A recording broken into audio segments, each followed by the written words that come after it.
Hello and welcome to another episode of my podcast, Think Like a Lawyer. Today we'll be discussing trespass to land.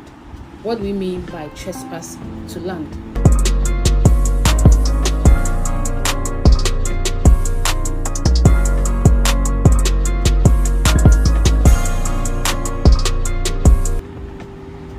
Now, trespass to land occurs when a person intentionally or negligently enters someone's property without permission. The only intent required for this claim is the intent to enter the property. So even if your neighbors accidentally cross from their property into yours, they can be liable for trespass.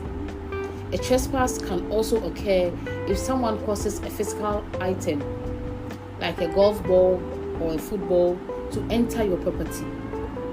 In order to prove that a defendant is liable for trespass to land, you would have to show that 4 distinct actions occurred.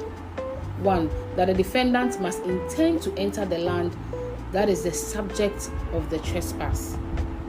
It is not required that the defendant intended to do so wrongfully.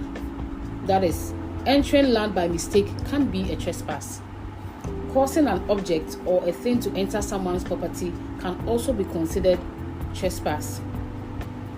A trespass claim must be brought by a person with a legal interest in the property, such as an owner or a tenant. So to bring a trespass claim against a defendant, you must be the owner of that property, or a tenant. You must be in possession. So you must be the owner or a tenant. So just not anybody can bring a trespass claim against another.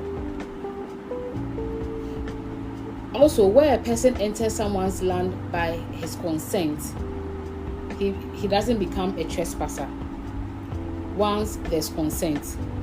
However, if he refuses to leave when the consent has been revoked, he then becomes a trespasser.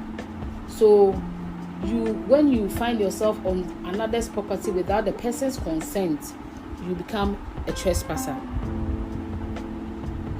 Another element to prove is forcing objects or causing some foreign matter to enter or come into physical contact with another's land is trespass. So as I said, throwing a football or golf ball or any item that belongs to you but finds itself on your neighbor's property without her consent, you can be liable for trespass. Physical act of intrusion onto land, even without significant damages or harm, is enough to support a trespass claim. What are some of the remedies available to the claimant? 1. A property owner or tenant has a right to compensation for the injury caused by the trespass. An injunction is often the best way to stop repeated trespassing, and then an action for the recovery of land if a person has been deprived of lawful possession of the land. There are defenses available to the defendant. The defendant must prove that he has a license to be on the land. A license is a permission to enter land and may be express, implied, or contractual. If a licensee, so a person with a license is called a licensee.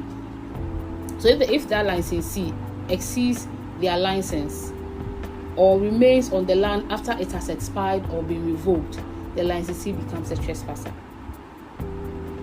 There's also a defense of exculpable by acquiescence, that is consent which is expressed or implied from conduct.